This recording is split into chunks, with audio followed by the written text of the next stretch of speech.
ফেনী মাদ্রাসা শিক্ষার্থী নুসরাত হত্যা মামলায় অধ্যক্ষ সিরাজউদ্দৌলা সহ 2 আসামির মৃত্যুদণ্ড, হাইকোর্টে বহাল 4 জনের যাবজ্জীবন, 10 অভিযুক্ত খালাস। মৃত্যুদণ্ড বহাল, মৃত্যুদণ্ডপ্রাপ্ত 4 জনের মৃত্যুদণ্ড থেকে সাজা কমিয়ে যাবজ্জীবন কারাদণ্ড, বাকি 10 জন হচ্ছে বেকসুর খালাস। বিচারিক আদালত এইভাবে নির্বিচারে ফাঁসি দিতে গিয়ে যেভাবে প্রতিটা পরিবারের উপর একটা ডিভাস্টেটিং এফেক্ট নেমে এসেছে। জনপ্রিয়তা বেড়েছে বিএনপি সরকারের দাবি ভারপ্রাপ্ত মহাসচিবের, গ্যাস বিদ্যুৎ সংকট সমাধানে সরকার ব্যর্থ বললেন এনসিপি আহ্বায়ক। যে কনফিডেন্স, আত্মবিশ্বাস তারা দেখিয়েছিল যে তারা একটা অর্থনৈতিক ব্যবস্থাপনা আনবে এবং প্রশাসন আইন শৃঙ্খলা পরিবেশ ঠিক করবে, কোনো কিছুই কিন্তু তারা পারেনি। আমাদের চেয়ারম্যান কত শক্ত হাতে যারা দলের নাম ভাঙিয়ে নানা ধরনের অপকর্মে যুক্ত ছিলেন তাদের বিরুদ্ধে শক্ত পদক্ষেপ নিয়েছে। ভঙ্গুর অর্থনীতি, বৈশ্বিক জ্বালানি সংকটের ধাক্কা সামলাতে হচ্ছে সরকারকে। 6 মাসের অর্থনৈতিক পর্যালোচনা, সিপিডির স্বচ্ছতা ও সংস্কারের অভাব উদ্বেগজনক। রাজনৈতিক টানাপোড়েন থাকলেও বাণিজ্য এগিয়ে নিতে চায় ভারত, বাণিজ্য মন্ত্রীর সাথে বৈঠকে হাইকমিশনার। ইকোনমিক ইন্টারেস্টটা আমাদের দেখতে হবে, কারণ ইকোনমিক ইন্টারেস্ট মানে হচ্ছে আপনি দুই দেশের ভোক্তাকে অধিকতর প্রতিযোগিতামূলক মূল্যে, কম মূল্যে তার পণ্য বা সেবা ভোগ করার সুযোগ করে দেবেন। দুই দেশের ডেমোগ্রাফি হচ্ছে ইয়াং জেনারেশন, আমরা যাই করি we have to keep them in mind. LGRD মন্ত্রীর সঙ্গে মার্কিন রাষ্ট্রদূতের বৈঠক। 6 মাসে পাওয়া একমাত্র গুমের অভিযোগ তদন্ত করছে সরকার, জানালেন আইনমন্ত্রী। বাগেরহাটের মিরাজ শেখকে ফিরে পেতে পরিবারের সংবাদ সম্মেলন। চূড়ান্তে পৌঁছেছে ইরান যুক্তরাষ্ট্র যুদ্ধ, মন্তব্য মার্কিন অর্থমন্ত্রীর। আজ থেকে কার্যকর অর্থনৈতিক নিষেধাজ্ঞা, কঠোর জবাব দেওয়ার হুঁশিয়ারি তেহরানের।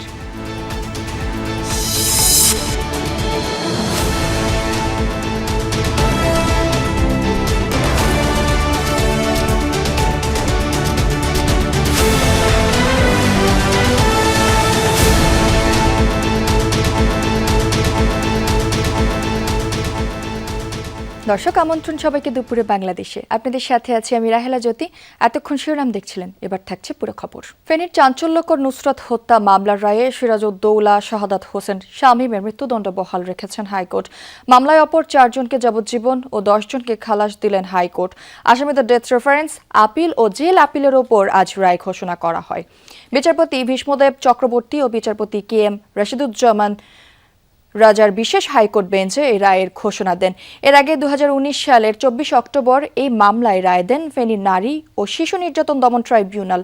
রায়ে সিরাজউদ্দৌলা, সোনাগাজী উপজেলা আওয়ামী লীগের তৎকালীন সভাপতি রুহুল আমিন, সোনাগাজী পৌরসভার কাউন্সিলর মাকসুদুল আলম, মাদ্রাসার শিক্ষক হাফেজ আব্দুল কাদের, প্রভাষক আফসার উদ্দিন, মাদ্রাসার ছাত্র নূর উদ্দিন সহ 16 জনকে মৃত্যুদণ্ড দেওয়া হয়। গত সপ্তাহে ফেনী সোনাগাজীর আলোচিত মাদ্রাসার ছাত্রী নুসরাত জাহান রাফি হত্যা মামলায় আসামিদের ডেথ রেফারেন্স, আপিল ও জেল আপিলের ওপর শুনানি শুরু হয়। রাষ্ট্রপক্ষ পেপার বুক থেকে উপস্থাপনের মধ্য দিয়ে এই শুনানি শুরু করে। 2 জনের মৃত্যুদণ্ড বহাল, মৃত্যুদণ্ডপ্রাপ্ত 4 জনের মৃত্যুদণ্ড থেকে সাজা কমিয়ে যাবজ্জীবন কারাদণ্ড, বাকি 10 জন হচ্ছে বেকসুর খালাস। রায় প্রদানকারী বিচারকের সম্পর্কে আদালতের পর্যবেক্ষণ তাকে দায়রা মামলা থেকে অব্যাহতি দিতে আইন মন্ত্রণালয়, আইন বিচার সংসদ বিষয়ক মন্ত্রণালয়কে নির্দেশনা। মাননীয় হাইকোর্ট বিভাগ এটি বলেছেন যে বিচারিক আদালত এইভাবে নির্বিচারে ফাঁসি দিতে গিয়ে যেভাবে প্রতিটা পরিবারের উপর একটা ডিভাস্টেটিং এফেক্ট নেমে এসেছে, এই জন্য তার বিচারিক ক্ষমতা কেড়ে নেওয়ার জন্য নির্দেশ দিয়েছেন এবং তাকে আইন মন্ত্রণালয়ে সংযুক্ত করতে বলেছেন। এই বিষয়ে আমরা আরো বিস্তারিত জানবো। আমাদের সাথে যুক্ত হচ্ছেন রাব্বি হোসেন, সরাসরি যাব তার কাছে। রায় নিয়ে বিচারক কি বলছেন এবং আইনজীবীরাই বা কি বলছেন? এই মামলার রায় ঘোষণার শুরুতেই বিচারকরা বলেছেন যে তারা অন্য কোনো কিছুই তারা জানেন না, শুধুমাত্র এই রায়টি দিচ্ছেন যে মামলাটি হয়েছে, সেই মামলায় যে চার্জ হয়েছে সেটি সাক্ষ্য প্রমাণ, নিম্ন আদালতের যেই রায় হয়েছে সেই রায়ের এই নথিপত্র বিচার বিশ্লেষণ করেই তারা রায় ঘোষণা করছেন বলে প্রথমেই আদালত জানিয়েছেন। এবং একে একে এই মামলার যারা সাক্ষ্য দিয়েছেন, যে 87 জন জবানবন্দি দিয়েছিলেন, তাদের সাক্ষ্যগণ উপস্থাপন করা হয়। হয় সেটি পড়ে শোনানো হয়। পাশাপাশি যারা আসামি রয়েছেন কাদের নাম উল্লেখ করা হয়েছে, কোন সাক্ষী কোন আসামির নাম বলেছেন সেই বিষয়গুলো নিয়ে বিচারক তার রায়ে লিখেছেন। পাশাপাশি রায় যখন ঘোষণা করা হয় তখন দেখেছি যে এই মামলায় যে 16 জন আসামিকে বিচারিক আদালতে মৃত্যুদণ্ড দিয়েছিলেন তাদের মধ্য থেকে 2 জনের ফাঁসির রায়কে বহাল রেখেছেন, অর্থাৎ সিরাজউদ্দৌলা সহ আরও একজনের ফাঁসির রায় বহাল রেখেছেন এবং 4 জনকে মৃত্যুদণ্ডে দণ্ডিত করেছেন এবং 10 জনকেই ফাঁসির রায় বাতিল করে তাদেরকে খালাস দেওয়া হয়েছে। এবং বিচারক সেখানে পর্যবেক্ষণে বলেছেন যে প্রথম তারা বলেছেন যে যখন কোনো ব্যক্তি জানেন যে মৃত্যুসজ্জায় তিনি রয়েছেন, তিনি কিছুক্ষণের মধ্যে হয়তো মৃত্যুবরণ করবেন, এই সংখ্যা যখন তার মনে কাজ করে তখন তিনি কোনো ব্যক্তিকেই অন্যায়ভাবে জড়ান না বলে আদালত পর্যবেক্ষণ দিয়েছেন। পাশাপাশি বিচারিক আদালত যেহেতু এই মামলাটিকে বিচারটি ভুল হয়েছে বা ত্রুটি হয়েছে সে কারণে যিনি বিচার করেছিলেন সেই বিচারকের বিরুদ্ধে ব্যবস্থা নিতে তারা আইন মন্ত্রণালয়কে নির্দেশনা দিয়েছেন। অর্থাৎ এই মামলাটি বিচারিক আদালতে যেহেতু 16 জনকে মৃত্যুদণ্ড দেওয়া হয়েছিল সেই বিষয় নিয়ে ক্ষোভ প্রকাশ করেছিলেন বিচারক। তবে অ্যাটর্নি জেনারেল বললেন এই বিচারটি একটি নজির হয়ে থাকবে বিচারিক আদালতের অন্য মামলার বিচারগুলোর ক্ষেত্রে। রাব্বি, ধন্যবাদ আপনাকে। বিরোধী দলীয় নেতার বাসভবনের সংবাদপত্রের সম্পাদকদের সাথে বিরোধী দলীয় নেতার মতবিনিময় সভা শেষে কথা বলছেন জামায়াতের সেক্রেটারি জেনারেল অধ্যাপক মিয়া গোলাম পরোয়ার। সরাসরি যাব সেখানে। এটাই মোটামুটি আজকে দীর্ঘ আলোচনা হয়েছে। আর ত্রয়োদশ জাতীয় সংসদ নির্বাচনের পরে এই প্রথম 6 মাস অতিবাহিত হলো। আমাদের নেতা এবং পার্লামেন্টের বিরোধী দলীয় নেতা এই জাতীয় সংবাদপত্রের সম্পাদকদের সঙ্গে প্রথম মত বিনিময় প্রকাশ্যে খোলামেলা মিলিত হয়েছেন বলে সম্পাদকরা অত্যন্ত খুশি হয়েছেন। তারা বলেছেন যে এরকম সুযোগ পেলে আমরা মাঝে মাঝে আমাদের মতামত দিতে পারব।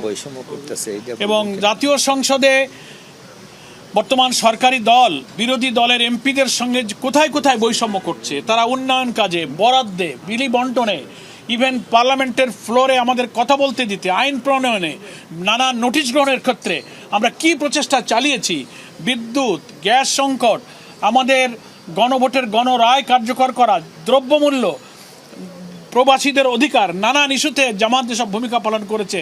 আমরা যে পার্লামেন্টে স্পিকার অথবা সরকারি দলের পক্ষ থেকে যে কি বলবো ইনসাফপূর্ণ কোনো আচরণ আমরা পাইনি, বরং অনেক জায়গায় আমরা বৈষম্যের শিকার হয়েছি, সেগুলো তিনি তুলে ধরেছেন।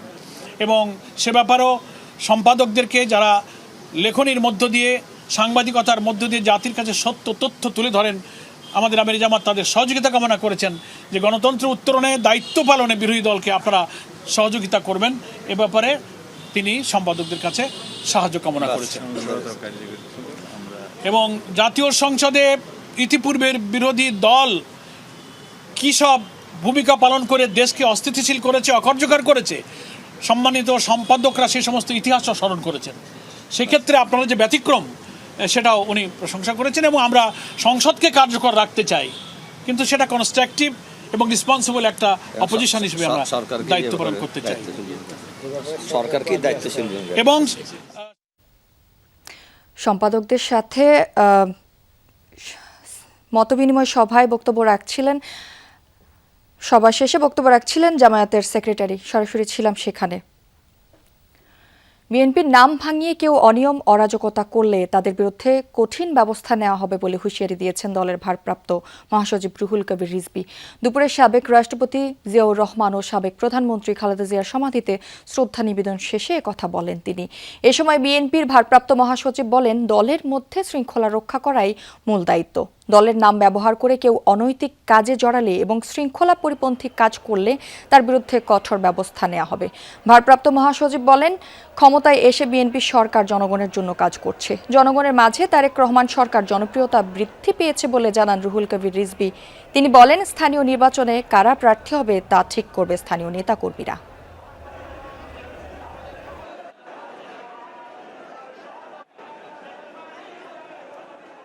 হয়তো 2-1 থাকতে পারেন, বিভিন্ন অনৈতিক কর্মকাণ্ড থাকতে পারেন, তাদেরকে বলবো যে 5ই আগস্টের পর থেকে দেখেছেন আমাদের চেয়ারম্যান কত শক্ত হাতে যারা দলের নাম ভাঙিয়ে নানা ধরনের অপকর্মে যুক্ত ছিলেন তাদের বিরুদ্ধে শক্ত পদক্ষেপ নিয়েছেন। সুতরাং কেউ অনৈতিক কাজ করবেন না, গঠনমূলক কাজে থাকবেন, দলকে শক্তিশালী করতে হবে। কারো উস্কানিতে নয়, দেশ ও জনগণের উন্নয়নে সরকারের কর্মকাণ্ড দেখে বিচার করার আহ্বান জানিয়েছেন সরকারি দলীয় চিফ হুইপ। দুপুরে জাতীয় কবি কাজী নজরুল ইসলামের 50তম মৃত্যুবার্ষিকীতে আয়োজিত এক আলোচনা সভায় এসব কথা বলেন তিনি। আরও বলেন, ভঙ্গুর অর্থনীতি ও গণতন্ত্রের মধ্যে দায়িত্ব নিয়েছে এই সরকার। বিগত আওয়ামী লীগ সরকার বিদ্যুৎ খাতকে ধ্বংস করে দেওয়ায় বিদ্যুৎ নিয়ে সংকটে পড়তে হচ্ছে দেশের জনগণকে।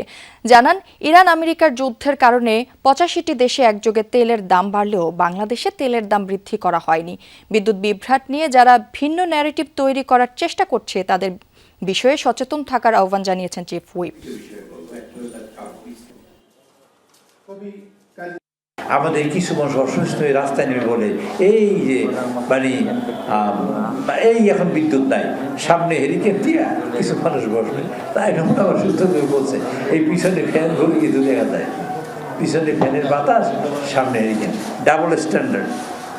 এই যে পরিস্থিতি, এই পরিস্থিতি বাংলাদেশে তৈরি যারা করে সেইখানে কিন্তু আপনাদের একটা বিরাট ভূমিকা আছে। 6 মাস সরকারকে মূল্যায়ন করার জন্য যথেষ্ট না হলেও বিএনপি সরকার ব্যর্থ। অদক্ষতা, পরিকল্পনাহীনতায় সরকার ফ্যাসিবাদী কাঠামোতে ফিরে যাচ্ছে, এমন মন্তব্য করেছেন এনসিপির আহ্বায়ক নাহিদ ইসলাম। দুপুরে দলটির কেন্দ্রীয় কার্যালয়ে বিএনপি সরকারের 180 দিনে ব্যর্থতার চিত্র তুলে ধরে সংবাদ সম্মেলন করে এনসিপি। জ্বালানি সংকট, লোডশেডিং, বিদ্যুতের দাম বৃদ্ধি, হাম নিয়ে সরকারের ব্যর্থতা ও অন্তর্বর্তী সরকারের উপর দায় চাপানোর সমালোচনা করেন দলটির আহ্বায়ক। নাহিদ ইসলাম বলেন, গুম তদন্তে আস্থাহীনতা, কার্যকর মানবাধিকার কমিশন না থাকা, সাংবাদিকদের হয়রানি সহ নানা কারণে গণতান্ত্রিক পরিবেশ সংকুচিত হচ্ছে। সরকার পুরনো রাজনীতিতে প্রত্যাবর্তনের চেষ্টা করলে ব্যাপকভাবে গণ আন্দোলনের মুখে পড়তে হবে, হুঁশিয়ারি দেন তিনি। এই 6 মাসে এই যে 3টি বিষয়কে তারা অগ্রাধিকার দিয়েছিল, এই 3টি বিষয়তেই তারা কিন্তু নিদারুণভাবে ব্যর্থতার পরিচয় দিয়েছে।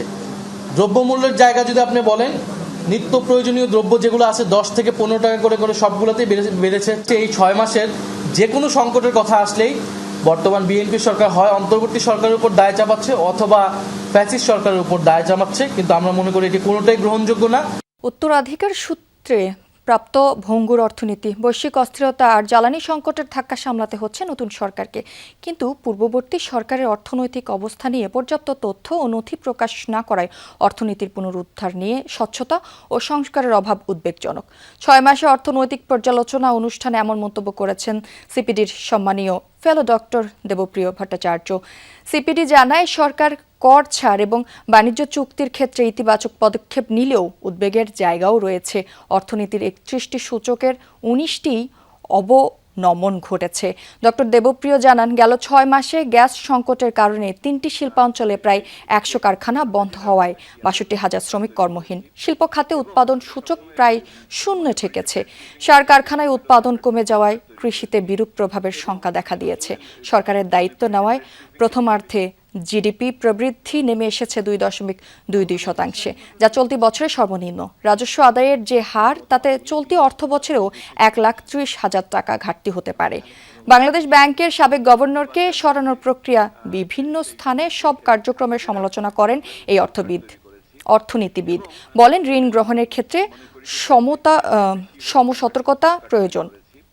এবং আমি সবসময় মনে করি যে প্রেস ব্রিফিং এর চেয়ে বেশি হলো বাংলাদেশ ইতিমধ্যে ঋণের ফাঁদে পড়ে গেছে কিনা এবং সেটা দেশীয় এবং বিদেশি, সেটার একটা মূল্যায়ন করার প্রয়োজন ছিল। এটার ব্যতিরিকে আগামী দিনে আগানো কষ্ট হবে এবং এখন আমরা যেভাবে আবার IMF, বিশ্বব্যাংক ইত্যাদি থেকে আলোচনায় আসবে, নিচ্ছি টাকা, এগুলি নেওয়ার পূর্বে এই টাকাগুলো পরিশোধ করার ক্ষেত্রে কয় প্রজন্ম লাগবে এই একটা মূল্যায়নের খুব প্রয়োজন ছিল।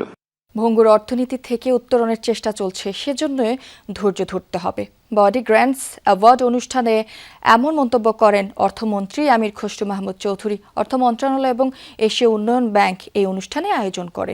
অনুষ্ঠানে বলা হয়, শিল্প খাতে গবেষণা ও উন্নয়নের সংস্কৃতি গড়ে তোলার জন্য সমন্বিত পরিকল্পনা দরকার।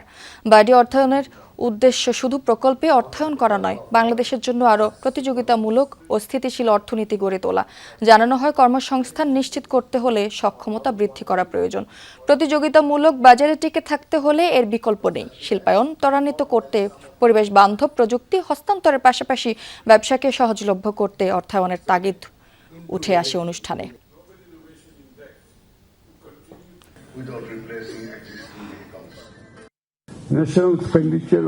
আমাদের বিশ্ববিদ্যালয়গুলো প্রায়ই এমন তত্ত্বনির্ভর গবেষণা তৈরি করছে যার বাণিজ্যিক প্রয়োগ নেই বললেই চলে। অন্যদিকে আমাদের শিল্প খাতগুলো নিজেদের সমস্যা সমাধানে দেশীয় বৈজ্ঞানিক প্রতিভাকে ব্যবহার না করেই অদক্ষতার সাথে সংগ্রাম করে গেছে। এই প্রাতিষ্ঠানিক বিচ্ছিন্নতার কারণে অর্থনৈতিক ক্ষতি হয়েছে চরম। আমদানিকৃত প্রযুক্তি, বিদেশি পরামর্শক ও মেধাসত্ত্বের উপর অতিরিক্ত নির্ভরতার ফলে আমাদের বিপুল পরিমাণ বৈদেশিক মুদ্রা ব্যয় করতে হচ্ছে। যে প্রকল্পগুলো অনুমোদিত হচ্ছে তার প্রতিটি শিল্প খাত এবং ব্যবহারিক গবেষণা প্রতিষ্ঠানের যৌথ অংশগ্রহণে একটি বাধ্যতামূলক অংশীদারিত্বের প্রতিনিধিত্ব করে। কুড়িগ্রামের ভুরুঙ্গামারীতে ডিলারের গুদাম থেকে ছিনিয়ে নেওয়ার সার থেকে আরও 7 বস্তা উদ্ধার হয়েছে। এ নিয়ে পাওয়া গেল 107 বস্তা সার। প্রশাসনের পক্ষ থেকে করা 5 সদস্যের তদন্ত কমিটি আজ সন্ধ্যায় প্রতিবেদন জমা দেবে। গতকাল সকালে উপজেলার শিলখুড়ি ইউনিয়নে শাহ আমানত ট্রেডার্সের ডিলার পয়েন্টে ঢুকে স্থানীয়রা গুদাম থেকে 197 বস্তা সার নিয়ে যান। ঘটনাস্থল পরিদর্শন করেন কৃষি ও প্রশাসনের ঊর্ধ্বতন কর্মকর্তারা। প্রশাসনের পক্ষ থেকে এজল্যান্ডকে প্রধান করে 5 সদস্যের তদন্ত কমিটি গঠন করা হয়। এই ঘটনায় ভুরুঙ্গামারী থানায় সাধারণ ডায়েরি করেছেন ডিলার। কৃষকদের কেউ এ নিয়ে কথা বলতে রাজি নন। এ বিষয়ে আরও জানাতে কুড়িগ্রাম থেকে যুক্ত হচ্ছেন সহকর্মী নাজমুল হোসেন। নাজমুল, তদন্ত প্রতিবেদন কখন নাগাদ পাওয়া যাবে? এ বিষয়ে নতুন আর কি কি তথ্য আছে আপনার কাছে?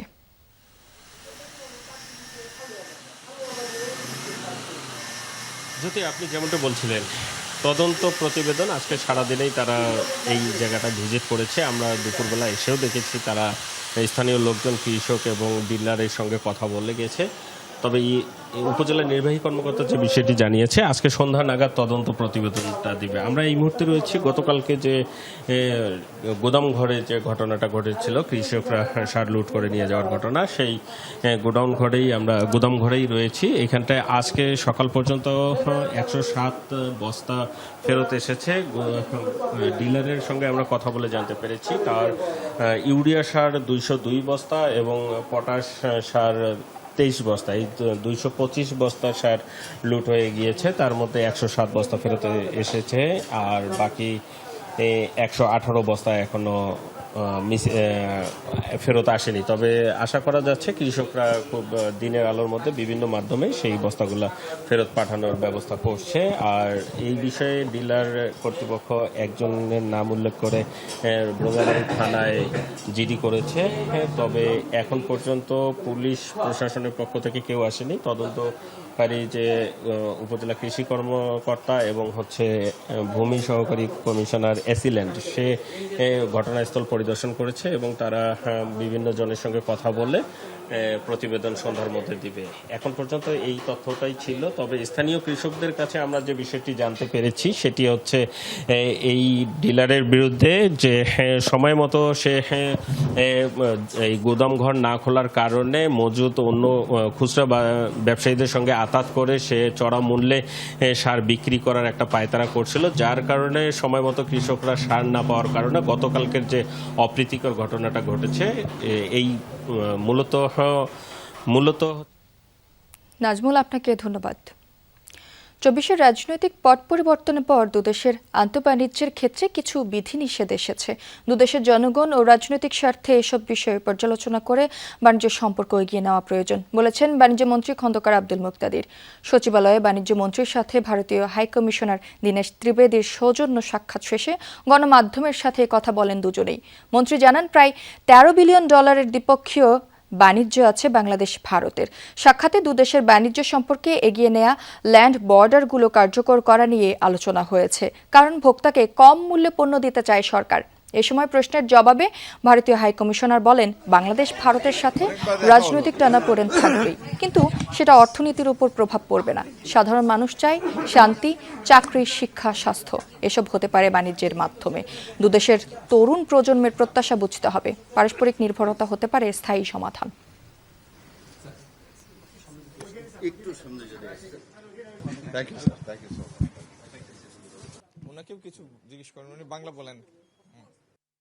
ইকোনমিক কনসিডারেশন অনেক সময় অনেক কিছুকে ছাপিয়ে যায়। ইকোনমিক ইন্টারেস্টটা আমাদের দেখতে হবে, কারণ ইকোনমিক ইন্টারেস্ট মানে হচ্ছে আপনি দুই দেশের ভোক্তাকে অধিকতর প্রতিযোগিতামূলক মূল্যে, কম মূল্যে তার পণ্য বা সেবা ভোগ করার সুযোগ করে দেবেন। অর্থনীতি রাজনীতি থেকে আগে চলে যায়, তখন রাজনীতি ওর পেছনে পেছনে যায়। অর্থনীতি হবে লোকেদের উন্নয়নের কাজ, আর যখন লোকেরা ভাববে যে এই রিলেশন আমাদের সবার জন্য ভালো, তাহলে পলিটিক্স কম্পালশন হয়ে যাবে। দুই দেশের ডেমোগ্রাফি হচ্ছে ইয়াং জেনারেশন, আমরা যাই করি we have to keep them in mind. স্থানীয় সরকার মন্ত্রী ডক্টর আব্দুল মঈন খানের সাথে সৌজন্য সাক্ষাৎ করেছেন মার্কিন রাষ্ট্রদূত ব্রেন্ট ক্রিস্টেনসন। সাক্ষাতে দুই দেশের মধ্যকার বিদ্যমান সম্পর্ক আরও গভীর করতে এবং দ্বিপক্ষীয় সহযোগিতা এগিয়ে নিতে আলোচনা হয়েছে বলে জানিয়েছেন স্থানীয় সরকার প্রতিমন্ত্রী মীর শাহে আলম। বৈঠক শেষে গণমাধ্যমকে বৈঠকের বিষয়ে জানান প্রতিমন্ত্রী। বলেন, সৌজন্য সাক্ষাৎ হলেও উভয় দেশের দ্বিপক্ষীয় নীতি ও ভবিষ্যৎ উন্নয়ন পরিকল্পনা নিয়ে বিস্তারিত আলোচনা হয়েছে। বিশেষ করে বাংলাদেশের বেশ কিছু গুরুত্বপূর্ণ খাতে পিপিপি মডেলে বর্জ্য ব্যবস্থাপনা, নবায়নযোগ্য জ্বালানি, পানি সরবরাহের মতো আধুনিক প্রযুক্তিতে মার্কিন বিনিয়োগের আহ্বান জানানো হয়েছে। এছাড়া সরকারের নির্বাচনী ইশতেহারের বাইরে প্রাথমিক শিক্ষার্থীদের বিনামূল্যে পোশাক, ব্যাগ ও শিক্ষা সামগ্রী বিতরণের মতো জনকল্যাণমুখী কর্মকাণ্ডের প্রশংসা করেন রাষ্ট্রদূত।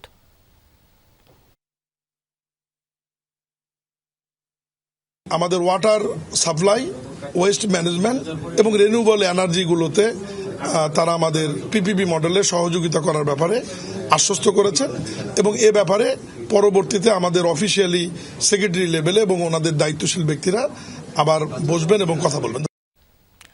আন্তর্জাতিক কিছু মানদণ্ডে ভালো করলেও অভিবাসন ব্যবস্থাপনায় এখনও বাংলাদেশকে অনেক কাজ করতে হবে। বিশেষত নিরাপদ অভিবাসন, খরচ কমানো ও মানব পাচার রোধে সরকারকে সচেষ্ট হওয়ার তাগিদ দিয়েছেন আন্তর্জাতিক অভিবাসন সংস্থার উপমহাপরিচালক উগোচি ড্যানিয়েলস। যমুনা টেলিভিশনকে দেওয়া সাক্ষাৎকারে তিনি আশ্বাস দেন, জলবায়ুজনিত বাস্তুচ্যুতি এবং রোহিঙ্গা শরণার্থী সংকট নিরসনে সর্বাত্মক সহায়তা দেবে IOM। আহমেদ রেজা জানাচ্ছেন বিস্তারিত। বিশ্বের অন্যতম প্রধান অভিবাসী প্রেরণকারী দেশটির নাম বাংলাদেশ। প্রায় 1,30,00,000 বাংলাদেশি বিদেশে বসবাস ও কাজ করছেন। অনিরাপদ ও অনিয়মিত অভিবাসন নিয়ে হিমশিম খেলেও কিছু ক্ষেত্রে অগ্রগতিও অর্জিত হয়েছে। বিষয়গুলো নিয়ে যমুনা টেলিভিশনে কথা বলেন আন্তর্জাতিক অভিবাসন সংস্থা IOM এর উপমহাপরিচালক উগোচি ড্যানিয়েলস। জানান, সরকারের অভিবাসী কার্ড দেওয়ার উদ্যোগ ইতিবাচক কার্যক্রম, তবে অভিবাসনের ব্যয় কমানো ও মানব পাচার রোধে ব্যবস্থা নিতে হবে সরকারকে। Bangladesh is a champion on the Global Compact for safe, orderly and regular migration. Global compact for migration বাস্তবায়নে বাংলাদেশের পদক্ষেপের প্রশংসা করতে চাই আমি। নতুন সরকারের জাতীয় অগ্রাধিকারের একটি হলো 1 কোটি নতুন কর্মসংস্থান তৈরি। তবে মনে রাখতে হবে, অভিবাসীরা যেন শোষণের শিকার না হন। একই সঙ্গে বিদেশ যাওয়ার ক্ষেত্রে আর্থিক ব্যয় কমাতে হবে এবং পুরো অভিবাসন প্রক্রিয়া জুড়ে অভিবাসীদের সুরক্ষা নিশ্চিত করতে হবে। অভিবাসী কর্মীদের কার্ড দেওয়ার যে পরিকল্পনা করছে তা গুরুত্বপূর্ণ পদক্ষেপ। সেই সাথে তথ্য ও সচেতনতা তৈরিতেও নিতে হবে উদ্যোগ। Promote migration that is regular. জলবায়ু পরিবর্তনের প্রভাবে স্থানান্তরে বাধ্য হওয়া ও এদেশের মানুষকে IOM কিভাবে সহায়তা করছে জানিয়েছেন তাও। We work hand in hand with the government, first in terms of what we call early warning data. IOM হিসেবে আমরা দুর্যোগ ঝুঁকি হ্রাস, প্রস্তুতি, জলবায়ু অভিযোজন, জীবিকা এবং জলবায়ুর কারণে সবচেয়ে ঝুঁকিতে থাকা বাংলাদেশিদের সহনশীলতা বৃদ্ধির ক্ষেত্রে সরকারকে সহায়তা করছি। কাজ করছি জাতিসংঘের বিভিন্ন সংস্থা, সুশীল সমাজ সহ বিভিন্ন অংশীদারের সঙ্গে। তবে এসব কর্মসূচি অব্যাহত রাখতে দাতা সম্প্রদায়ের সহায়তা প্রয়োজন। The impact of climate for many Bangladeshis means Rohingya সংকট সমাধানে টেকসই প্রত্যাবাসন প্রত্যাশা করে বাংলাদেশ, কিন্তু উদ্বেগের বিষয় হলো প্রায় 13 লাখের মতো এই জনগোষ্ঠীর জন্য মানবিক সহায়তার অর্থায়ন কমছে। উগোচি ড্যানিয়েলস জানান, আন্তর্জাতিক অর্থায়ন বাড়াতে কাজ করছে আন্তর্জাতিক অভিবাসন সংস্থা। Humanitarian funding has gone down globally. That is the reality. অর্থায়ন কমে যাচ্ছে, তাই আত্মনির্ভরশীলতায় বিনিয়োগ করা গুরুত্বপূর্ণ, যাতে তারা সহায়তার উপর নির্ভরশীল না থাকে এবং নিজ দেশে ফিরে যাওয়ার পর নিজেদের জীবন পুনর্গঠন করতে পারে। কক্সবাজারে জাতিসংঘের সহযোগী সংস্থাগুলোর সঙ্গে আলোচনার সময় স্থানীয় জনগোষ্ঠীকেও সহায়তার বিষয়টি উঠে এসেছে। And yet we know that the funding for that অভিবাসন ও রোহিঙ্গা সংকট মোকাবেলায় বাংলাদেশ সরকার ও জনগণের পাশে থাকার কথাও বলেন জাতিসংঘের উচ্চ পর্যায়ের এই কর্মকর্তা। So let's cooperate, let's work together. Ahmed Reza, Jamuna news, Dhaka. বিগত 6 মাসে একটিমাত্র গুমের অভিযোগ এসেছে, যা 3 দিক থেকে তদন্ত করছে সরকার, এমনটা জানিয়েছেন আইনমন্ত্রী মোহাম্মদ আসাদুজ্জামান। দুপুরে সিরডাপ মিলনায়তনে রাজনৈতিক প্রতিশ্রুতি নিয়ে এক সেমিনারে একথা জানান তিনি।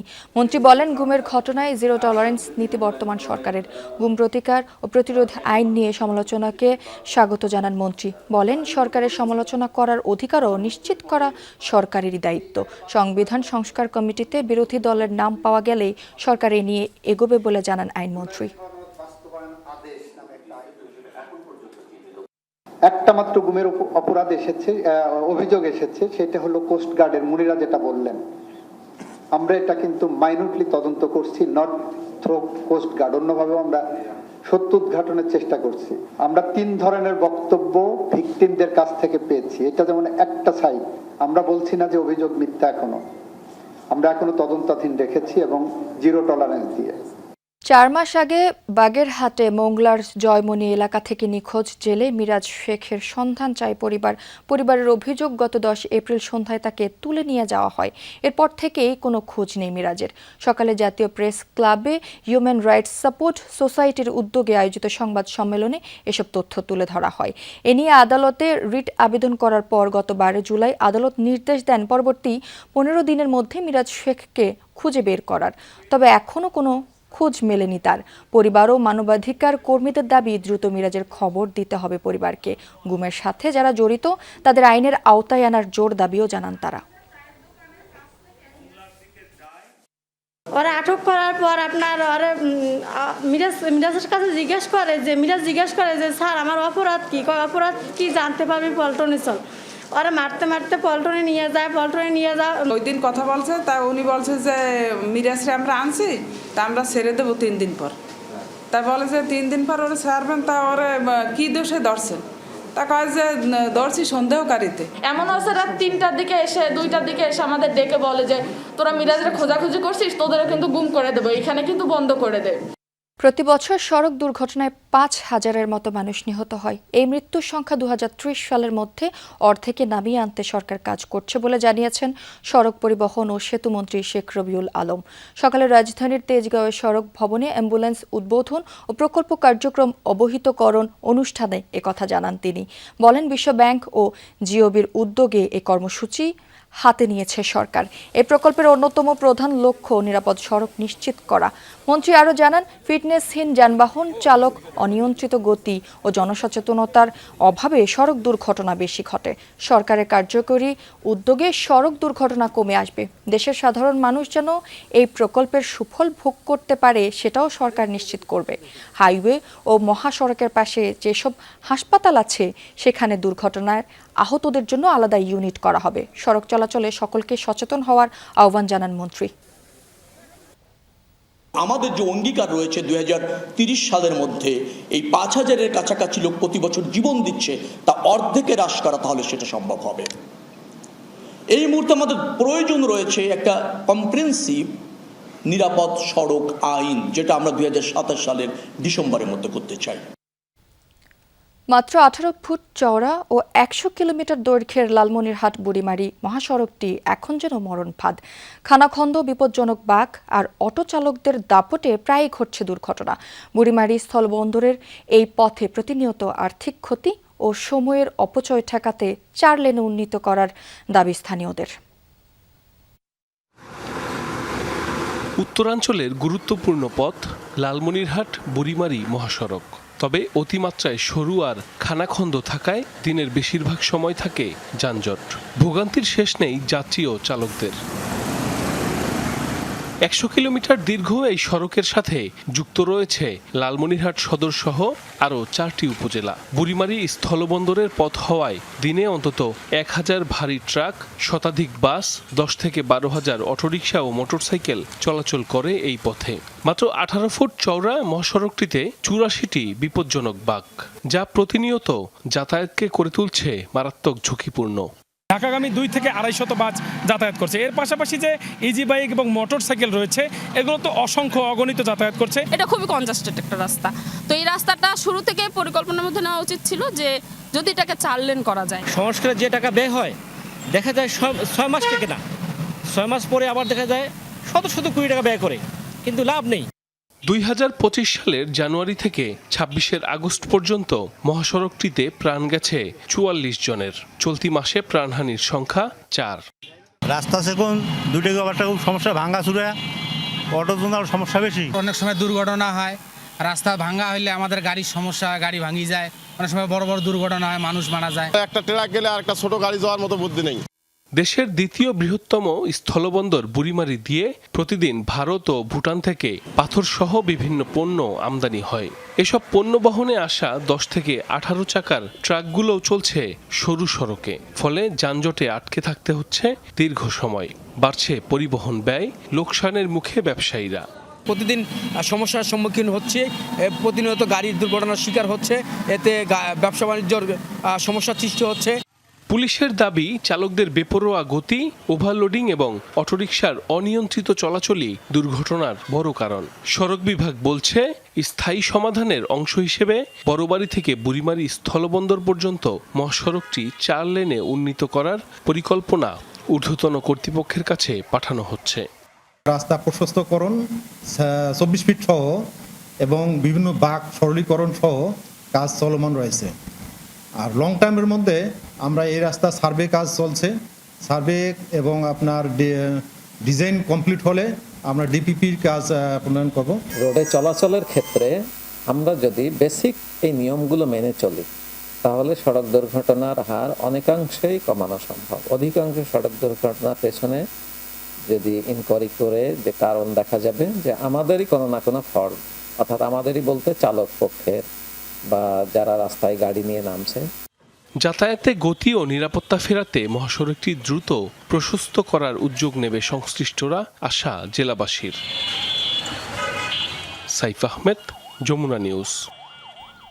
চাঁদপুর কুমিল্লা আঞ্চলিক মহাসড়কে যানজট নিরসন ও সড়কের সরকারি জায়গা দখলমুক্ত করতে অভিযান চালাচ্ছে সড়ক ও জনপথ বিভাগ।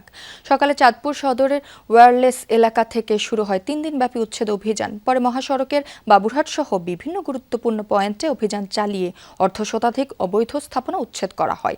সড়ক ও জনপথ বিভাগ জানায়, চাঁদপুর কুমিল্লা ফরিদগঞ্জ মহাসড়কের 2 পাশে 6 শতাধিক অবৈধ স্থাপনা চিহ্নিত করা হয়েছে। এসব স্থাপনা সরিয়ে নিতে আগেই দখলদারদের নোটিশ দেওয়া হলেও তা কার্যকর না হওয়ায় শুরু হয় উচ্ছেদ অভিযান। আগামী 3 দিন এই অভিযান চলবে। উচ্ছেদ শেষে দখলমুক্ত জায়গায় বৃক্ষরোপণ এবং যানজট নিরসনে প্রয়োজনীয় ব্যবস্থা নেওয়া হবে। মহাসড়কে আমাদের 600টিরও বেশি অবৈধ স্থাপনা খাজুরিয়া থেকে বর্ডার বাজার পর্যন্ত আমাদের চিহ্নিত করা আছে। আমরা 4 দিন আগে নোটিশ করেছি এবং মাইকিং করা হয়েছে। আমরা নিয়মিত উচ্ছেদ অভিযান অংশ হিসাবে আমরা এই উচ্ছেদ অভিযান আবার পরিচালনা করতেছি। জায়গাগুলো অপদখল হয়ে আছে, সেই জায়গাগুলো আমরা উচ্ছেদ করছি। আমরা এখানে জেলা প্রশাসন আইন শৃঙ্খলা রক্ষার দায়িত্বে রয়েছে। রংপুর জিলা স্কুলের অবসরপ্রাপ্ত শিক্ষক গণপতি চক্রবর্তী ও স্ত্রী সন্তানদের হত্যার ঘটনায় শোক র্যালি করেছে স্কুলের শিক্ষক শিক্ষার্থীরা। দুপুরে জেলা স্কুল থেকে শোক র্যালি বের করা হয়। শিক্ষক শিক্ষার্থীদের পাশাপাশি অংশ নেন বিভিন্ন শ্রেণী পেশার মানুষ। র্যালিটি বিভিন্ন সড়ক প্রদক্ষিণ করে। পরে জেলা স্কুল মোড়ে 20 মিনিট সড়ক অবরোধ করে রাখেন তারা। এই সময় বক্তারা হত্যাকাণ্ডের দ্রুত বিচারের দাবি জানান। ঘটনার মোটিভ নিয়ে পুলিশের দাবি প্রত্যাখ্যান করে কেউ কেউ। সঠিক তদন্তের দাবিও জানান তারা। কারেন্টের লাইন কে কেটে দিল, বাইরে থেকে কে তালা মারলো, এগুলো উদ্ঘাটন না করে একজন পুলিশ প্রশাসন এই কথা বলতে পারে না যে এই দুজন হচ্ছে প্রকৃত খুনি। আমরা চাই সত্য উদ্ঘাটন হোক, প্রকৃত খুনিদের ধরা হোক এবং এই ঘটনাটা জনমনে একটা শান্তি দেখ। রংপুরের নিরাপত্তা, রংপুরের যে আজকে আইন শৃঙ্খলার অবনতি, সে জায়গা থেকে রংপুরকে রক্ষা করে। রংপুর মহানগরীতে একই পরিবারের 4 জনের কিলিং মিশনে শুধু 2 জন অংশ নিয়েছিল নাকি আরও কেউ ছিল? ঘটনার সময় কারণ ধর্ষণ বা মরদেহে কোনো কেমিক্যাল ব্যবহার হয়েছিল কিনা? হত্যাকাণ্ডের পর 2 জন খুনি কিভাবে এতটা সময় ওই বাড়িতে অবস্থান করলো, এসব প্রশ্নের উত্তর মিলছে না। যদিও পুলিশ বলছে আপাতত 2 জনের সংশ্লিষ্টতা পাওয়া গেলেও অন্যান্য বিষয়গুলো তদন্তে আসবে। ময়না তদন্ত আর ডিএনএ পরীক্ষার মাধ্যমে সেসবের খোলাসা করতে চায় পুলিশ। রংপুর জেলা স্কুলের অবসরে যাওয়া শিক্ষক গণপতি চক্রবর্তী জুয়েল সহ তার স্ত্রী, কন্যা ও পুত্রকে হত্যার মোটিভ উদ্ঘাটনের দাবি করেছে পুলিশ। গ্রেপ্তারকৃত মুগ্ধ দাস ও সিদ্ধার্থের কাছে পাওয়া তথ্যকেই মুখ্য হিসেবে দেখছে তারা। যুক্তি হিসেবে ঘটনার পর বাসায় ইয়াবা, খেজুর, শশা খাওয়া এবং স্বর্ণে এক্সপার্ট প্রসঙ্গকে দেখানো হয়। ঘটনার আগে পর হোক তারা ইয়াবা খেয়েছে, খেজুর খেয়েছে, খেজুরটার যে বিচি রয়েছে আমরা সেটা ডিএনএ টেস্টে দিয়েছি। এরপরে ফ্রিজ থেকে বের করে শশা খেয়েছে, শশা অর্ধ কামড় দেওয়া রয়েছে এবং তাদের বক্তব্যের সাথে এটা মিলে গেছে। একটা চুড়িকে আগুন দিয়ে টেস্ট করানো হয়েছে, এটা গোল্ড নাকি গোল্ড না, তার মানে যে গোল্ডের ব্যাপারে অভিজ্ঞ সেরকম লোক এখানে জড়িত থাকতে পারে। পুলিশের যুক্তি, সিদ্ধার্থ মুগ্ধের দেয়া তথ্যানুযায়ী লুট করা স্বর্ণগুলো পাওয়া গেছে মন্দিরের পাশে একটি নারিকেল গাছের নিচে। এছাড়া ফিঙ্গারপ্রিন্টের আলামত নষ্ট করতে শিক্ষক পরিবারের মোবাইল ফোনগুলো ডিটারজেন্ট দেয়া বালতির পানিতে রাখা হয় বলেও দাবি করে পুলিশ। ফোনগুলো তারা ডিটারজেন্ট দিয়ে বালতিতে ভিজিয়ে রাখে, তাদের স্বীকারোক্তি অনুযায়ী ফিঙ্গারপ্রিন্ট যেন না থাকে সেই উদ্দেশ্যে তারা এটা পানিতে ভিজিয়ে রাখে। তারপরে তারা যাওয়ার সময় এই যে আমরা কিছু স্বর্ণ অলংকার ওদের দেখানো মতো উদ্ধার করেছি। 4-4টে মানুষকে হত্যার পর খুনিরা ওই বাসাতেই অবস্থান করলো, পেশাদার খুনির মতো আচরণ করলো, অথচ তাদের নামে থানায় কোনো মামলা কিংবা অভিযোগও নেই। বিষয়গুলো নিয়ে ক্ষুব্ধ নিহতের স্বজনেরা। আমি এটা অন্য কোনো জেরো আছে, আগে থেকে অন্য কোনো জের আছে, এটা একটা সাজিদা বলতেছে এটা একটা নাটক। প্রশ্ন থেকে যায় যে 4 জনকে মারতে মাত্র 2 জন ছেলে, যদিও তারা মাদকাসক্ত, এটা আদৌ কিন্তু মানে কতটুকু সম্ভব? তদন্ত সূত্রগুলো বলছে শুক্রবার ভোরের ঘটনা হলেও মরদেহ উদ্ধার হয় শনিবার রাত 11টার পর। এত কম সময়ে দুর্গন্ধ বের হওয়ায় কিছুটা বিস্মিত স্থানীয়রা। প্রশ্ন উঠেছে, তাহলে কি কোনো কেমিক্যাল ব্যবহার করেছিল খুনিরা? ঘটনাটি কি পূর্ব পরিকল্পিত? তাই ময়নাতদন্তের মধ্যে ঘটনার সময়, কারণ, খুনিদের বাড়িতে অবস্থান, ধর্ষণ এবং কোনো কেমিক্যাল ব্যবহার হয়েছিল কিনা বিষয়গুলো নিশ্চিত হতে চায় পুলিশ। হত্যার এরকম রেপের কোনো আলামত পাওয়া যায় নাই। মাদক সেবী যারা তারা লাফিয়ে উঠে ওরা বিভিন্ন একটার পর একটা করছে। গণপতির ভাতিজি জামাই দাবি করেন, বাড়ি বানানোর সময় টাকা পয়সা চাওয়ার একটি বিষয়ে তার সাথে আলাপ করেছিলেন শ্বশুর। আমাকে উনি বাড়ি করার সময় ওনার বাড়িটা নিয়ে অনেকটাই প্রবলেমের কথা বলছিল, যে আমার কাছে টাকা পয়সা মুখ এটা সেটা। আমি যে কারা চায়, পরে আমাকে বলছিল যে আমি মীমাংসা করছি। এইরকম গন্ধ এটা তো আমরা কল্পনাও করিনি যে এরকম ঘটনা, হৃদয় বিদারক ঘটনা ঘটবে। যে কোনো কেউ ষড়যন্ত্র আছে, মানে অন্য লোকও আছে। বৃহস্পতিবার নগরীর মাসুয়াপাড়ায় নিজ বাড়িতে খুন হন রংপুর জেলা স্কুলের অবসরপ্রাপ্ত শিক্ষক গণপতি চক্রবর্তী, তার স্ত্রী প্রীতিলতা, কন্যা আগামী এবং পুত্র প্রিয়ম চক্রবর্তী। সরকার, মাঝারুল মান্নান, যমুনা নিউজ, রংপুর। নিউ ইয়র্কের ব্রুকলিনের একটি রেস্তোরাঁয় গুলিতে একজন নিহত হয়েছেন। নিহত ব্যক্তি রেস্তোরাঁর কর্মী ছিলেন। পুলিশ জানিয়েছে, ব্রাউন্সভিল এলাকার রকওয়ে অ্যাভিনিউয়ের American Best Wings and pizza নামের রেস্তোরাঁয় হামলা চালায় এক ব্যক্তি। এলোপাতাড়ি গুলি ছুড়লে 2 জন গুলিবিদ্ধ হয়। এর মধ্যে একজনের মাথায় এবং অপরজনের গায়ে গুলি লাগে। 2 জনকেই হাসপাতালে নেওয়া হলে একজনকে মৃত ঘোষণা করে চিকিৎসক। তবে হামলাকারীর পরিচয় এবং উদ্দেশ্য এখনও জানায়নি পুলিশ। ইরান যুক্তরাষ্ট্র যুদ্ধ চূড়ান্ত পর্যায়ে প্রবেশ করেছে। মার্কিন সংবাদ মাধ্যম ফিনান্সিয়াল টাইমসে লেখা এক মতামতে এই মন্তব্য করেছেন মার্কিন অর্থমন্ত্রী স্কট বেসেন্ট। জানান, সোমবার থেকে কার্যকর হতে যাচ্ছে তেহরানের ওপর অর্থনৈতিক নিষেধাজ্ঞা। ইরানের দাবি, যুদ্ধ থেকে বের হওয়ার পথ না পেয়ে এখন অর্থনীতিকে অস্ত্র বানাচ্ছে ওয়াশিংটন। যুক্তরাষ্ট্রের এসব পুরনো কৌশল বরাবরের মতো এবারও ব্যর্থ হবে, এমন দাবি দেশটির। কাগজে কলমে যুদ্ধ না থামলেও বন্ধ ইরান ও যুক্তরাষ্ট্রের হামলা পাল্টা হামলা। শত শত মিসাইল বোমা ছুড়েও ইরানকে বাগে আনতে না পেরে অর্থনীতিকে অস্ত্র হিসেবে ব্যবহারের সিদ্ধান্ত নিয়েছে যুক্তরাষ্ট্র, যার জেরে তুঙ্গে দুদেশের নতুন উত্তেজনা। ইরানের ওপর যে নজিরবিহীন অর্থনৈতিক নিষেধাজ্ঞা আরোপের ঘোষণা দিয়েছিলেন মার্কিন প্রেসিডেন্ট ডোনাল্ড ট্রাম্প, সেটি কার্যকর হতে যাচ্ছে স্থানীয় সময় সোমবার থেকেই। ফিনান্সিয়াল টাইমসে লেখা এক মতামতে এই তথ্য জানিয়েছেন মার্কিন অর্থমন্ত্রী স্কট বেসেন্ট। তার দাবি, চূড়ান্ত পর্যায়ে পৌঁছে গেছে এই যুদ্ধ। মার্কিন হুমকি ধামকিকে অবশ্য পাত্তা দিচ্ছে না ইরান। পররাষ্ট্রমন্ত্রী আব্বাস আরাকচির দাবি, যুক্তরাষ্ট্রের পুরনো এই কূটকৌশল মোকাবেলার পথ ভালোই জানা আছে তাদের। শক্তি প্রয়োগ নয়, ইরান সংকট সমাধানের একমাত্র পথ আলোচনা, এমন দাবিও করেছেন তিনি। যুক্তরাষ্ট্র আবারও সামরিক হুমকি থেকে সরে এসে তাদের পুরনো পন্থায় ফিরে গেছে। এটি স্পষ্ট যে তাদের কাছে কোনো সমাধান নেই, কিন্তু তারা সত্যিই মরিয়া হয়ে উঠেছে। তাদের অবশ্যই বুঝতে হবে ইরানি জনগণের সাথে সম্মানজনক আলোচনা এবং ন্যায় বিচার ও মর্যাদাপূর্ণ সমাধানের কোনো বিকল্প নেই। ইরানের ভারপ্রাপ্ত প্রতিরক্ষা মন্ত্রী দাবি করেছেন, ভূরাজনৈতিক গুরুত্বের কারণে বারবারই পরাশক্তিদের লক্ষ্য হয়েছে ইরান। যে কোনো আগ্রাসনের কঠোর জবাব দেওয়ার হুঁশিয়ারিও দিয়েছেন তিনি। কৌশলগত অবস্থান ও ভূ রাজনৈতিক গুরুত্বের কারণে দীর্ঘকাল ধরে ইরান বিশ্ব শক্তিগুলোর লক্ষ্যবস্তুতে পরিণত হয়েছে। আন্তর্জাতিক মানবাধিকার সংস্থাগুলো যুদ্ধের মধ্যে তাদের ব্যর্থতার পরিচয় দিয়েছে। আমাদের বিরুদ্ধে যে কোনো আগ্রাসী শক্তিকে অসহনীয় মূল্য দিতে হবে। এদিকে উত্তেজনার মধ্যেই যুদ্ধ বন্ধের চুক্তির আলোচনা শুরুর জন্য তৎপরতা চালাচ্ছে মধ্যস্থতাকারী পাকিস্তান। মোস্তফা মাহমুদ, যমুনা নিউজ। মধ্যপ্রাচ্যে উত্তেজনার মধ্যে বিশাল গ্যাসের মজুদ আবিষ্কারের ঘোষণা দিল ইরান। জানিয়েছে দক্ষিণাঞ্চলীয় ফার্স প্রদেশে মিলেছে 7.5 ট্রিলিয়ন ঘনফুটের বেশি প্রাকৃতিক গ্যাস।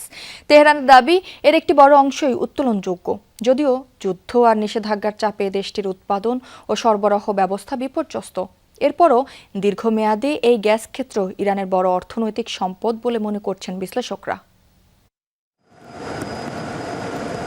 যুদ্ধের ক্ষত শুকায়নি। যুক্তরাষ্ট্র ইসরায়েলের হামলায় ক্ষতিগ্রস্ত ইরানের বহু জ্বালানি অবকাঠামো। বছরের পর বছর ধরে নিষেধাজ্ঞার চাপ তো রয়েছেই, এর মধ্যেই তেহরান দিল নতুন জ্বালানি সম্পদের খবর। ইরানের তেলমন্ত্রী মোহসেন পাকনেজাদ জানান, দক্ষিণাঞ্চলীয় ফার্স প্রদেশে মিলেছে নতুন প্রাকৃতিক সম্পদের সন্ধান। পাওয়া গেছে 7.5 ট্রিলিয়ন ঘনফুটের বেশি প্রাকৃতিক গ্যাস। ইরানের দাবি, এর বড় অংশই উত্তোলনযোগ্য। আনুমানিক 72 থেকে 73% উত্তোলনযোগ্য ধরে এখান থেকে পাওয়া যেতে পারে প্রায় 7.5 ট্রিলিয়ন ঘনফুট গ্যাস। মোহসেন পাকনেজাদ জানান, একই গ্যাস ক্ষেত্রে রয়েছে উত্তোলনযোগ্য পরিমাণ গ্যাস কন্ডেনসেটও। বিশাল এই আবিষ্কারের আরেকটি বিশেষত্ব এই সুইট গ্যাস, অর্থাৎ এতে বিষাক্ত হাইড্রোজেন সালফাইডের পরিমাণ খুবই কম। ফলে গ্যাস প্রক্রিয়াজাতকরণ এবং পরিচালনার ব্যয় তুলনামূলক কম হবে। কিন্তু প্রশ্ন হলো, এই গ্যাস কবে কিভাবে তেহরানের কাজে লাগবে? যুদ্ধের কারণে ক্ষতিগ্রস্ত জ্বালানি অবকাঠামোয় নতুন গ্যাস ক্ষেত্র থেকে দ্রুত উৎপাদন সহজ নয়, বরং লেগে যেতে পারে কয়েক বছরও। তেহরানের কর্মকর্তাদের দেওয়া তথ্য অনুযায়ী যুদ্ধের আগে ইরানের দৈনিক গ্যাস উৎপাদন ছিল প্রায় 650 মিলিয়ন ঘনমিটার। সংঘাতের কারণে দৈনিক প্রায় 230 মিলিয়ন ঘনমিটার উৎপাদন সক্ষমতা কমে গেছে। ক্ষতিগ্রস্ত অবকাঠামো মেরামত চলছে। কয়েক মাসের মধ্যে 100 মিলিয়ন ঘনমিটার সক্ষমতা পুনরুদ্ধারের লক্ষ্য রয়েছে। যুদ্ধ ও নিষেধাজ্ঞার কারণে উৎপাদন ও সরবরাহ কঠিন হয়ে পড়লেও ভূ রাজনৈতিক বাস্তবতায় ইরানের এই আবিষ্কারের গুরুত্ব কম নয়। বিশ্লেষকরা মনে করছেন, তাৎক্ষণিক কাজে না লাগলেও দীর্ঘমেয়াদে দেশটির জন্য বড় অর্থনৈতিক সম্পদ এই গ্যাস ক্ষেত্র, নিজেদের জ্বালানি সক্ষমতার শক্তিশালী বার্তাও। রাশিয়ার পর বিশ্বের দ্বিতীয় সর্বোচ্চ প্রাকৃতিক গ্যাসের মজুদ রয়েছে ইরানে, যা প্রায় 34 ট্রিলিয়ন ঘনমিটার। সাবরিনা নুসরাত, যমুনা নিউজ। দর্শক, এই ছিল দুপুরে বাংলাদেশে। এতক্ষণ যারা সাথে ছিলেন সবাইকে ধন্যবাদ।